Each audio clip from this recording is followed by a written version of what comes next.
members of the Senate, of the House of Representatives, yesterday, December 7th, 1941, a date which will live in infamy, the United States of America was suddenly and deliberately attacked by naval and air forces of the Empire of Japan. The United States was at peace with that nation, and at the solicitation of Japan, was still in conversation with its government and its emperor, looking toward the maintenance of peace in the Pacific.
World War II in America brought the great nation together. Though many people in the country were united, there was one group that was alienated and ashamed, the Japanese Americans.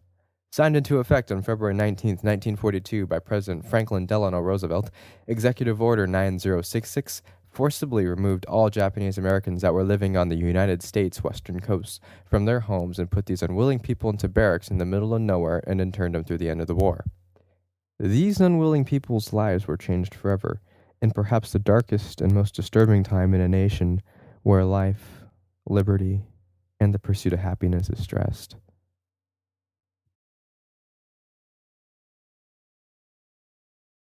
We were just farming on the place, on the ranch, by train. Yeah, it was, you just keep quiet, just wondering where you're going to, and go to the desert land down south. You wonder, where the heck are they sending us to? Personally, I just went out there. We went out to Central Cal. What you call that?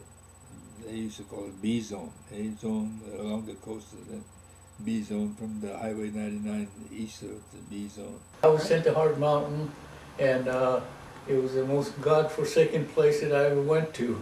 From California. It was the first time I left the state of California, and it was a terrible experience. The winters were cold there, and the summers were hot and dusty, and the living conditions were so poor that, that was another sad part of our journey, or whatever you want to call it. When we got our notice that on a certain date, I forget the date, we had to leave, that everybody in town of Japanese ancestry had to leave. Well, we had to get rid of all our possession. In my case, I was pretty lucky because my folks had friends that thought enough to look after our property. We left from Gridley, in fact, to Tule Lake. We were given, I think we were one of the late people who were given notice that we were to evacuate. And I was still working in Sacramento, in the Department of Motor Vehicle, working, the state. And then we all got blanket dismissal, and we left on July 9th of 1942.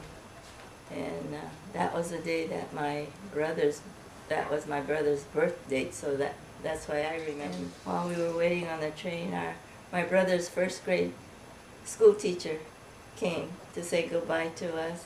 She was just crying her eyes out, saying that all my babies are they're all going to go to prison and all of that. And she said it isn't fair.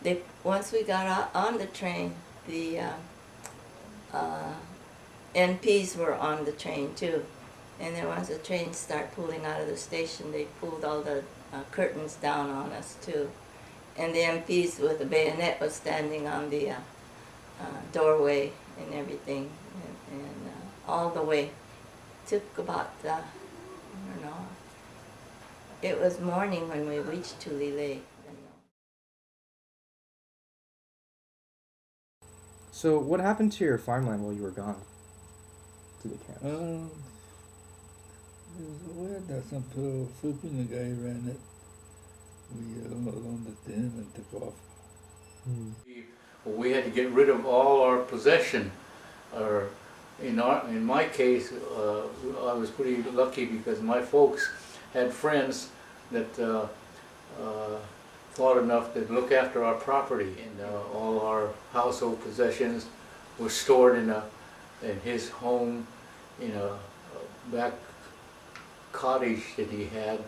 But the sad part of that was that while we were gone, these guys vandalized his garage and stole everything that was in there. Where they live, like a lot of people that I met that lived in Los Angeles, they had to get rid of all their stuff, just give it away. And a lot of them just left it because they couldn't sell it.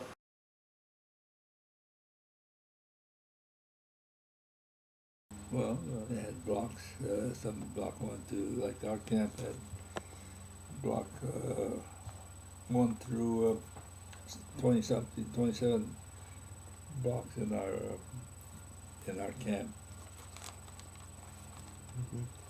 Mm-hmm. And where was your camp at?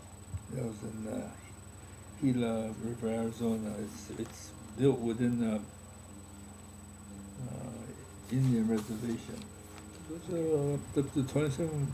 They had like our place had 27 blocks. So 27 barracks lined up. Wow, it's when they say barracks, it's one block got a bunch of buildings. Mm-hmm. Okay. We made our own thing for basketball, baseball, football. Year round, you have different kind of games. Yeah. They had guys singing Japanese songs, everything like that. We've all lived in the same barrack, That's another thing that I don't think you would put up with today, living in a tar paper shack, in barrack, with a coal stove to keep you warm in the wintertime. Anyway, when they assigned us these rooms, and you could hear the next people, some other family in the next room, because the walls are there, but the ceilings aren't up, so you could hear them talking, or and it was really no privacy. Anyway, our room had one big pot-belly stove and steel cots, and we did have a mattress on it, and they gave us Army-issue blankets, and I think they gave us sheets too. And but we used the sheets to divide up the room, so give us more privacy. The fence had a barbed wire fence, was it'd be up this way and then it'd be facing this way. And when we had a ward meeting, somebody said that why is the fence, if we're harmless and if we're in here for protection, why isn't the fence turned this way instead of inward, the top part, so that people from the outside can't come in and terrorize us, But it says when it's turned in this way, it's not for our protection.